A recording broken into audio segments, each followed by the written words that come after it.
Welcome to Woodturning with Dick. I've been considering an engraver for quite some time. Up until now, I've been using a branding iron, heating it up on a blowtorch and then branding the bottom of the bowl and then stamping a piece number on. And I've thought for a long time, wouldn't it be great if I had an engraver? But I never got around to getting one. But then recently, I got asked to review one. So, you know, I'm not sure why they asked me to review it. I don't know if they've seen any of my other videos, but I'm going to give a very honest opinion of what I think of this thing. I'm yet to open it, so here we go. Let's have a look at what comes inside. Everything on their website says it's a 10-minute setup. I'm not the fastest person to set up, so let's time it and see. Ooh. Foamy pad, nice. Declaration of conformity, very nice too. Some sort of certificate. I'll have a look at that later. Another declaration of conformity. Some sort of user manual. Yep. Again, have a look at that later. And a bigger user manual. In various languages, hopefully also in English. Yes. Ooh, look. Ha! Fancy safety goggles.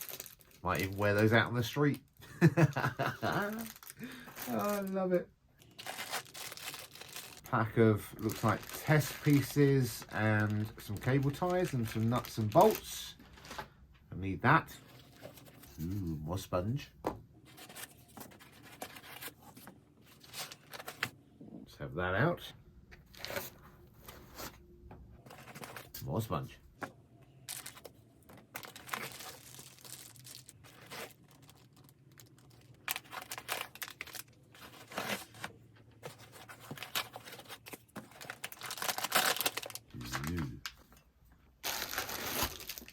Power. Spacer thing. Cable. Yep. So that's everything out of the box. Let's throw it together. So lots of screws in the pack. I suspect there'll be one or two spare because lots of things like this often come with one or two spare. But starting with the long bolts, pop them in the ends. It is rather obvious which way around they go. I'm not going to tighten it all the way up. I'll do the tightenings later. So long bolt in that way. I'll fast forward the boring bits, like winding the screw in. So that's the straight single boring bar at the back, and at the front, it's got all your what sits on it for plugging into, and the power and reset button. That's going to go on the front here. Obviously, not taking care not to trap any wires. Another long one in there. Shorter bolts on this side. There's a little ring for an earth that goes in on the end. Each of them has one that goes on the end, and that's the only one that has a little something special about it. Again, not nipping it up tight just yet. Do that all the way around. Now these things, just slide them into the middle. I'll actually tell you what, before we do that, just plug these little bits in. I'm going to flip it over temporarily. You see here, it's really nicely designed and twisted, the wires, so you can literally just flop it straight in the hole. It only goes in one way, so you can't break it. Just push that in there, not with any force, because if you're doing it with force, you've got it the wrong way around. Well, actually, on this side, there's a little, see the little groove, but only this side. And poke that through there and click that in. Bosh, lovely. Pull those in line, and then with motor up high on this side and with this facing forward, I'm going to pop that on there and on there. And if you look here, there's a couple of holes which are intended for the cable ties to hold the cable on. Not rocket science. On this side, there's a plug for this one. Got the right way up. Again, just clicks in. Will only go one way. This ring, going to put a washer on first. This I know from years of playing with motorcycles. Washer on first, then the ring, then the dome nut. Just going to pop all four on with the washer.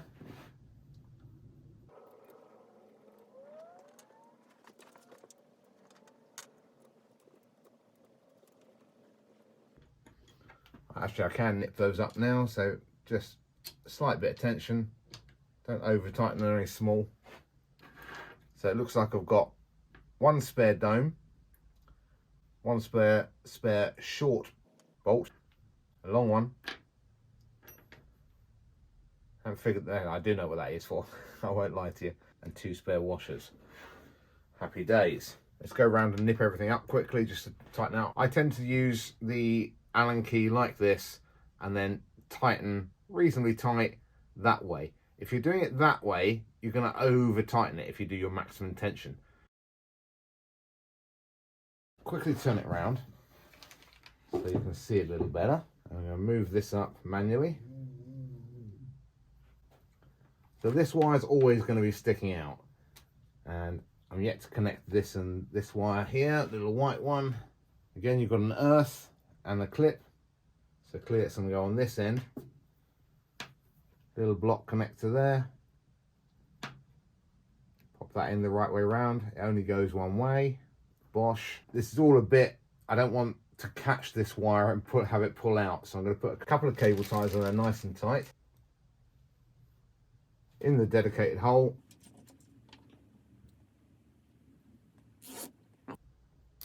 Lovely. Pair of wire cutters, and just carefully nip those off. Now this wire here, there's a couple of, well, there's three cable tie areas bolted onto this. I'm going to utilise those. Okay. Turn this back around to face you. Little magnets on here. Clicks into place. I'm going to keep this little cutout area towards the back of the piece, so that when you're looking at it this way, even you will have your glasses on when the laser's running, but just to added protection, going to keep that at the back. Little twisty thing goes in that hole there. There's a little plate in there that pushes against to clamp onto this. Slide that on. Just temporarily put it anywhere for the moment. That little clip goes in there. Unscrew that out far enough so you can slide the earth underneath. Not too tight, you don't want to crack anything or thread anything, but make sure you've got a good connection. That's lovely. And that's it, she's built. This is always going to be flopping out the side, so just take care that you don't catch yourself on that and yank it. Next thing, I guess, plug it in the power. Plug it into the computer.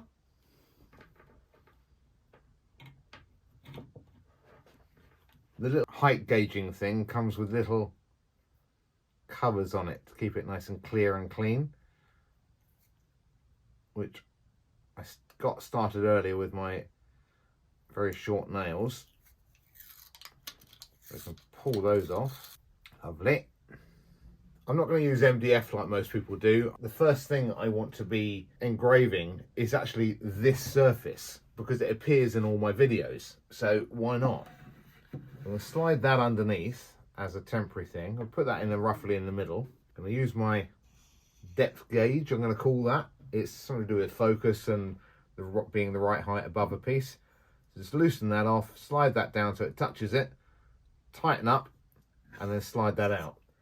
So that now is the right height for the engravings. I was a little bit scared of the software because I don't like new things. I don't like playing with computers other than doing the videos and editing them for YouTube. And I was a bit terrified by the whole thing, whether if I needed a Windows machine or if my iMac would do the job. But I found very helpfully on the Aufero website is the links to Lightburn. Lightburn are brilliant. Their website is dedicated to people's teachings of how to use Lightburn, from the very basics to a lot more interesting, drawing your own shapes on a circle and loading pictures onto the software to then burn into your piece, and what settings to put things at. And when I first opened it and downloaded the software for free for a 30-day trial, it all looks a little bit terrifying initially. But once you've watched a couple of their tutorial videos, and if you're really desperate for help for connection and things with the computer, there's a very helpful forum. Again, all from the Lightburn website. Very helpful. And thank you, Aufero, for that. Very useful to have the links on your page. I've got my sacrificial bit of wood. In Lightburn, it will tell you about the Aufero and where to set things to, the no limits at the side on this particular model, and how to turn the homing off and homing on. There's lots of phrases and things you'll get used to. Again, something a little bit terrified of, but it kind of works. So all I'm going to do is have a little play now, experiment with different powers and different depths. I'm going to put my glasses on. When I start the actual machine, rather cleverly, they're deep enough set that you can wear your own glasses underneath these, and these pull out depending on how big your head is. So what I have learned from those tutorial videos is, just to keep you in progress of my learning at the same time as helping you out, is that piece of wood in the middle, when you look at the program where the laser starts, it'll be the top right hand corner generally, and it slides down over here to the start, or here. I'm only going to do a little picture of Lenore, see how it comes out, and it's going to start top right hand corner. It's going to come, you can see the lines of where it's going to start, and it's going to slide down over here and start back and forth. Lots of options on different ways of doing it, but I'll discover those in due course when I'm playing and practicing with the machine. But for now, I'm going to do one pass, engrave it, hopefully.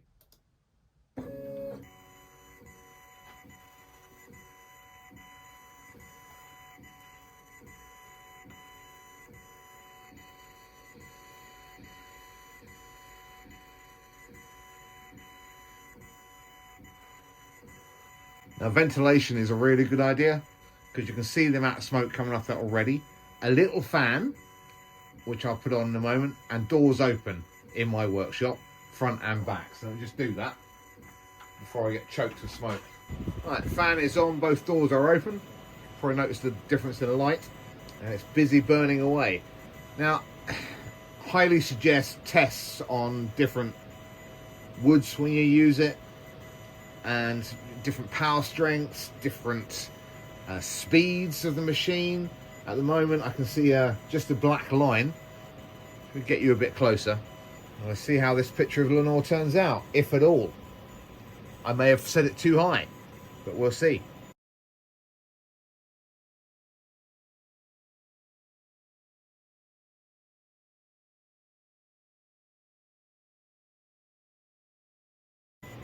It is fascinating to watch with your glasses on.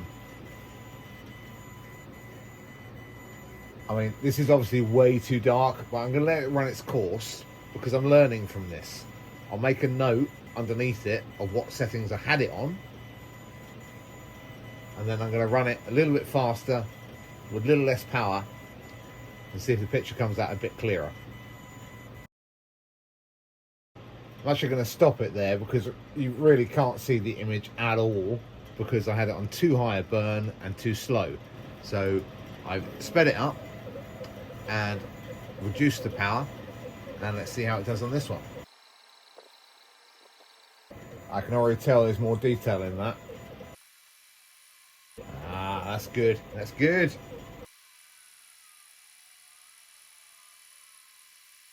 I started it a little too close to the other poor attempt at first, but this is coming out very nicely.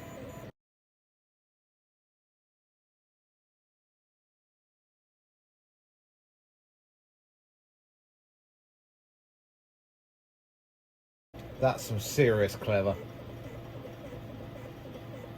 I'm going to cut that out and give that to Lenore, I think. She might like that. A little bit of fun. Seriously clever. Next thing I want to try is some lettering. Bring it down a bit because I'm going to work on this piece. I'm literally going to write in small letters before I do the big letters on the actual tabletop. And I want to experiment, one with power and two with different effects. So I'm doing one with the top one with line, the middle one with fill, and the bottom with offset fill. I don't know what that is, but I thought I'd try it. Why not? A lot of this is going to be about experiment before I put any final finished pieces under there for brands or for any sort of engraving. Ooh.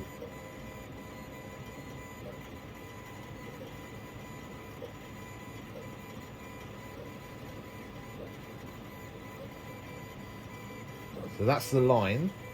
That was very quick. The fill should be completely black letters. Oh no, it's all the same. Still came up very clearly. Alright, this is the fill option. There's lots of different fonts available, different styling, same as you get on like Word and things with italics and bold and various fancy writing. Just so you know, this small bit of writing is a 4-minute engrave. The previous one was more like 20 seconds, just the outline of the letters. And I can't see underneath the text very well to see. Oh, I can just see Dick appearing at the bottom. There you go.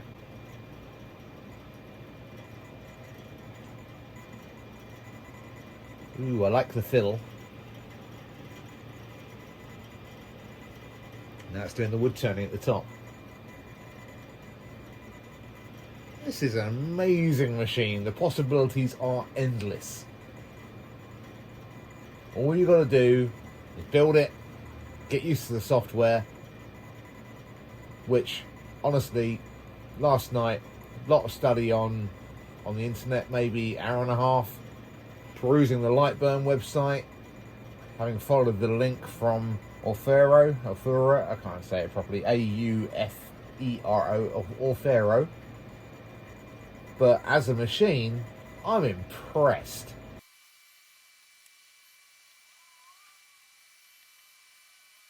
Well, I like that. It's clean, it's sharp, it's full, it's you can see it well. Let's try the offset fill. Ooh. This is a 3-minute run on the offset fill, on the same speed and burn power as the other ones.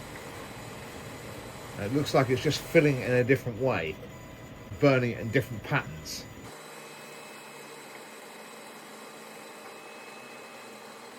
It looks like it's going a lot deeper than the other ones.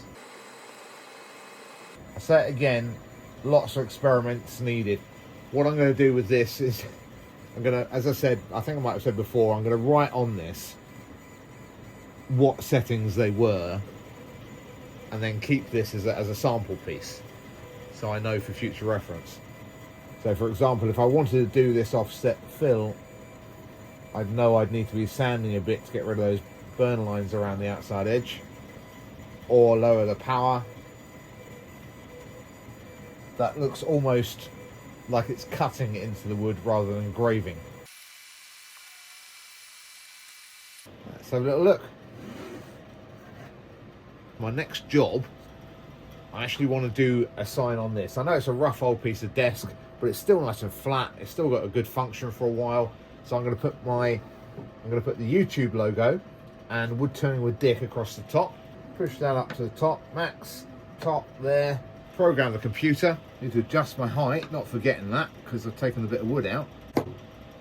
Pop that down on there, tighten that up.